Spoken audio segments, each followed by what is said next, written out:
Hello everyone and welcome to a Gran Turismo 7 video. I will be going over what it takes exactly to qualify for the Gran Turismo World Series. If you don't know already, my name is Mikołaj Sedzak and I have competed within the Gran Turismo World Series, specifically in the Manufacturers' Cup, for Team Nissan for the past 2 years, those being 2025 and 2026 at the time of recording. It's fair to say that I've had a fair amount of success within the series so far, getting 3rd place in my debut event in Berlin in 2025 and finishing 5th overall with Team Nissan in the World Finals in Fukuoka. In addition to that, I've also finished 2nd in the esports team competition that was also held in Fukuoka as part of Vanquish Esports.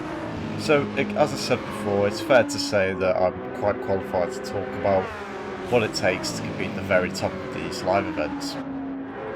I started playing Gran Turismo competitively in around late 2020, although I didn't take the FIA Gran Turismo Championship races, as they were called back then, too seriously until about halfway through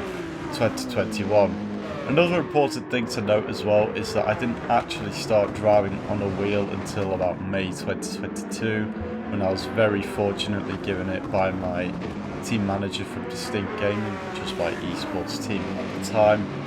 And it took me about 3 years or so from that point to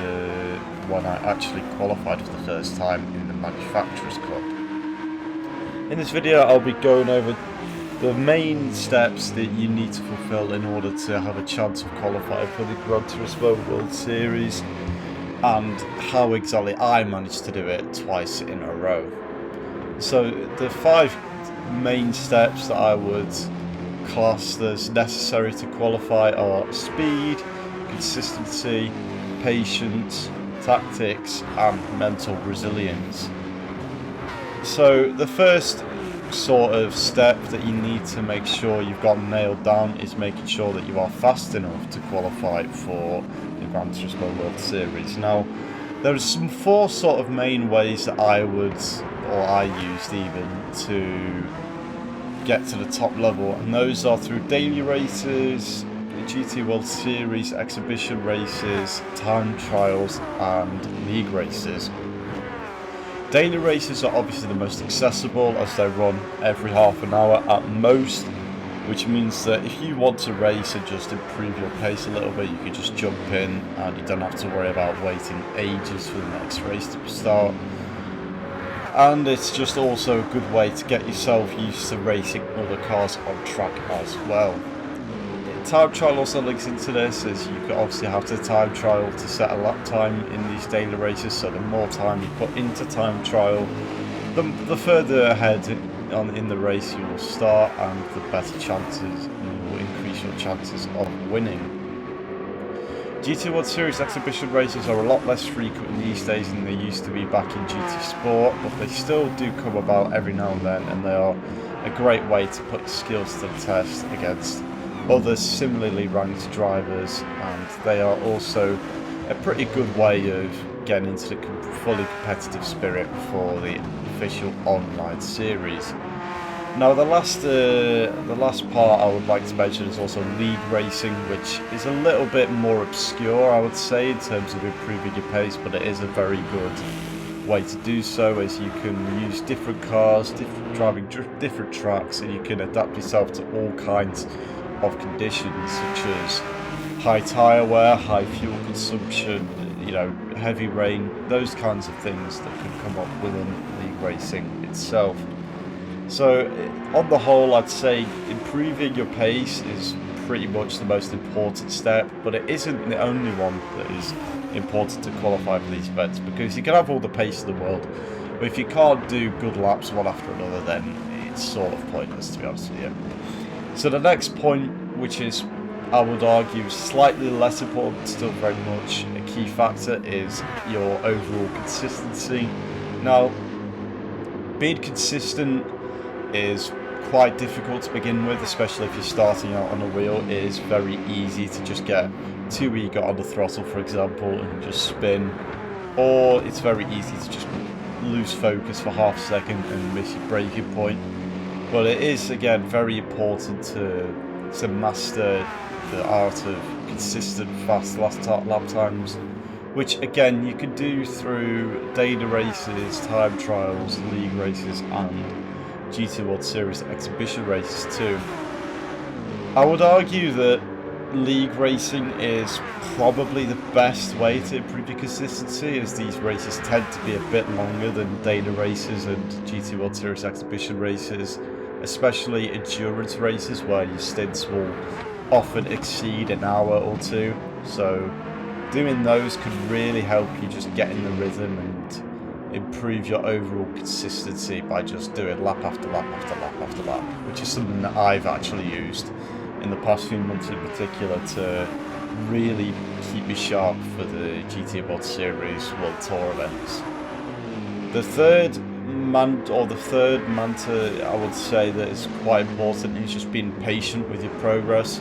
So this would mean not getting too frustrated if you're not noticing big pace increases week on week, because everybody progresses at a different rate, which is very important to remember. It took me about a year or so personally before I could class myself as being able to compete at the top of GT World Series exhibition races,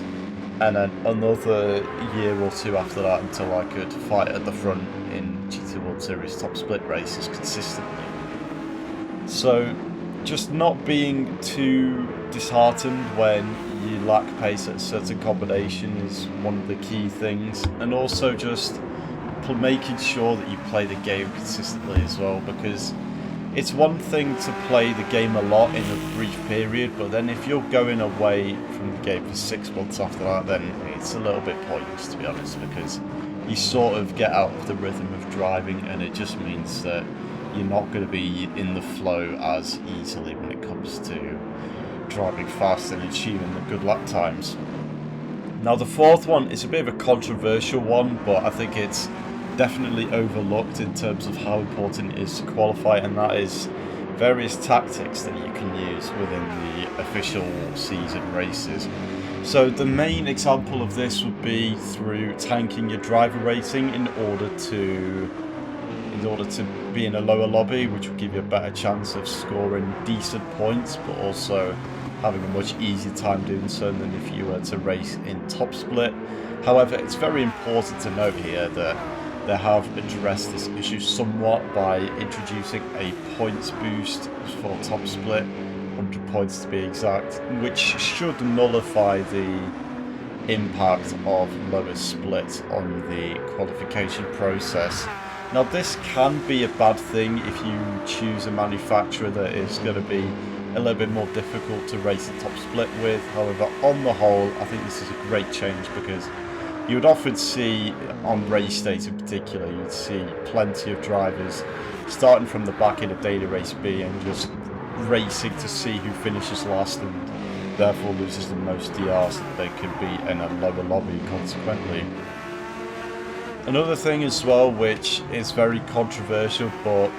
and it is more outlawed now, I think, is points boosting. So that would mean getting your friends to turn up to a lobby or a race and then just either leaving or not driving much at all,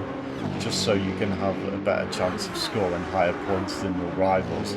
Although, as I said, this is now basically outlawed and it will result in a points deletion, but I thought I'd mention it because it has been used extensively in the past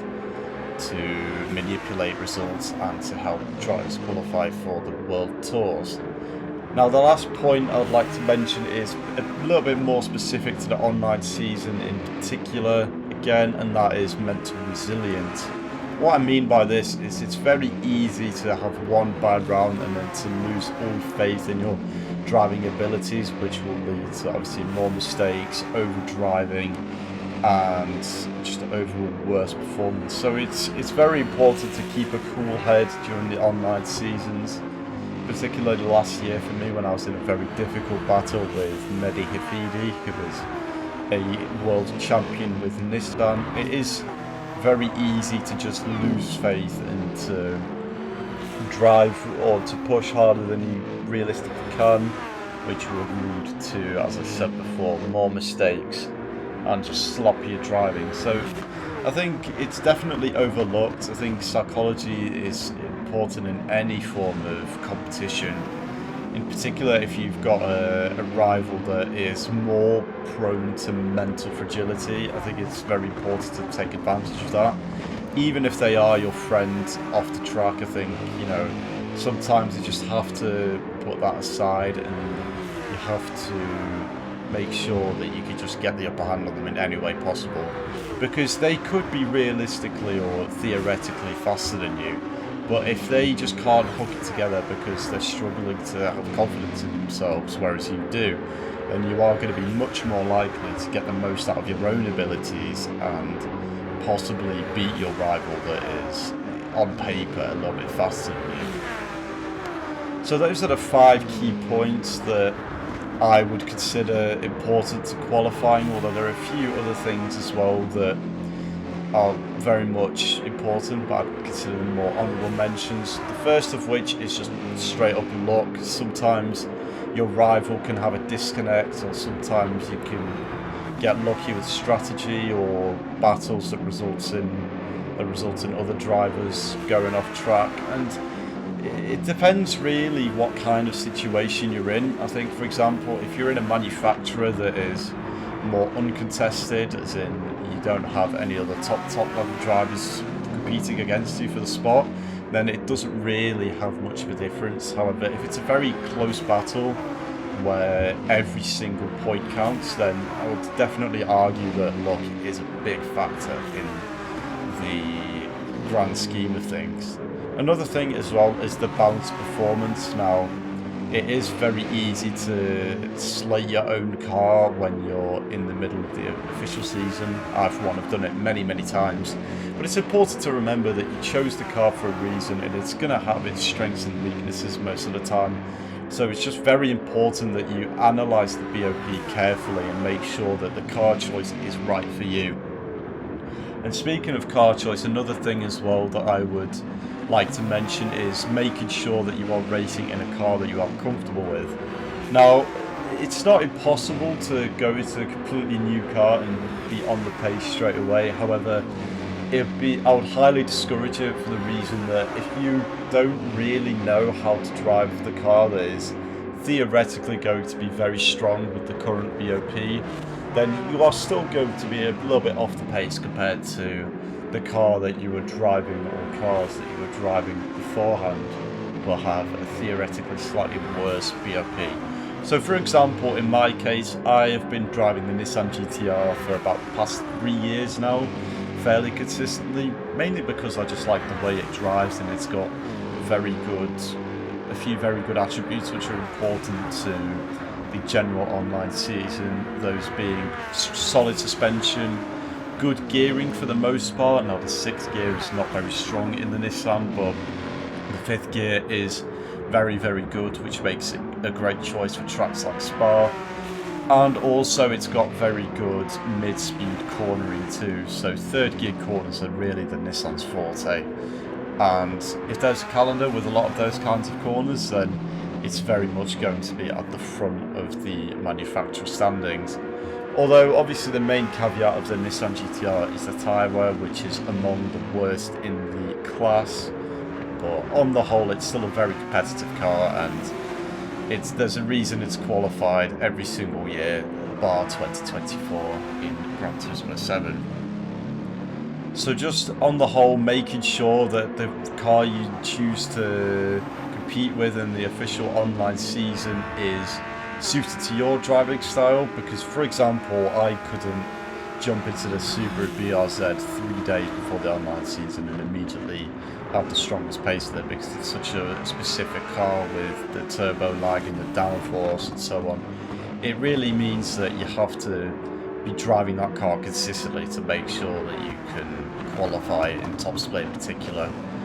Now this is another thing that's been affected by the points system change, is that cars that are not as well-rounded are going to struggle a lot more to score in top split, which it could potentially bring back split 2 in some exceptional circumstances. However, I don't really see this happening for the most part due to the simply enormous gulfing points between top split and second split, particularly in the later slots where the competition in split 2 will die off dramatically and you'll see an even bigger points difference compared to top split. But on the whole, I'd say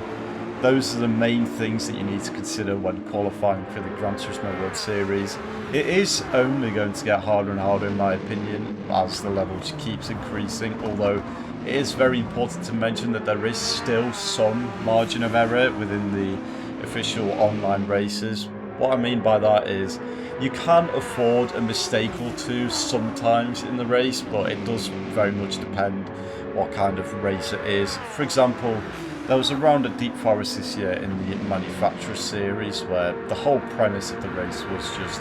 slipstreaming the cars in front of you and making sure that you stay in that slipstream to give you a chance of overtaking them later in the race. So if you lose a slipstream there, then it is pretty much game over for your entire race. Another thing as well is that some manufacturers have multiple cars as well. So for example, BMW this year had the M6 and Z4 GT3s to use, which turned out to be very useful at Deep Forest, where the Z4 was arguably the best race car overall, alongside the Audi, due to its extremely good acceleration and fairly decent top speed, which made it a very good car to overtake with and to defend with as well. So it is another thing as well to make sure that the manufacturer you use is well rounded for all 6 rounds of the online season. But again, some cars or some manufacturers will qualify easily with just one car. For example, Porsche up until this year has never had too much difficulty qualifying for the Gran Turismo World Series, although that is in part due to their very strong driver lineups, and also making sure that the cars that are on offer are viable in some way. So for example, you have 4 Group 3 cars to choose from in the Nissan, which is the manufacturer I represent in the Gran Turismo World Series. However, pretty much every single car apart from the 2018 GT3 is pretty much useless, as they don't have enough redeeming qualities to be used in pretty much every track over the 2018 car. Another thing as well that I should have touched upon earlier is finding teammates for the Manufacturers Cup. Now this is something that is often a lot easier said than done, because a lot of times you will notice, especially if you are in EMEA, that drivers in other regions tend to swamp one manufacturer and completely ignore others, which can lead to a very unfortunate situation where the car is good enough to qualify, but you don't have the teammates to back you up in order to get over the line. So one example of this that I can remember is Team Citroen in 2023, where the Group 4 car was incredibly strong, but unfortunately just no one really picked the manufacturer, and it was unfortunately left in the dust. Another big example that I can remember, although this is quite a few years ago now, is 2021 in Ferrari, where Kylian Drummond, who obviously has been a mainstay of the World Series for a few years now, scored 160 global points, which was the maximum possible for Ferrari. But since he didn't have any teammates really in North America or Asia, Ferrari still didn't qualify, which was a big shame, because he did drive, as I said, a flawless season where he really couldn't have scored any more points than he did. So making sure that you have teammates and you get along with those teammates is very important, because communication can be very important once you do get to the live events, as if you can interact with each other and understand each other on a decent level, then it will help your chances, especially when you have to make difficult calls within the race, whether that be through weather or strategy. It can help massively to make sure everybody is on the same page and to make sure that you are as successful as possible. I think that is pretty much everything I wanted to cover with this video. If you have any more questions, feel free to leave a comment down below and to give any suggestions as to what I should cover next. I do have quite a lot of interesting ideas, especially in regards to my experience within the Gran Turismo World Series. So if you want to see anything regarding that, then feel free to leave a comment and to like and subscribe too. Thank you very much for watching this video, and I hope to see you around at some point in the near future. Ciao!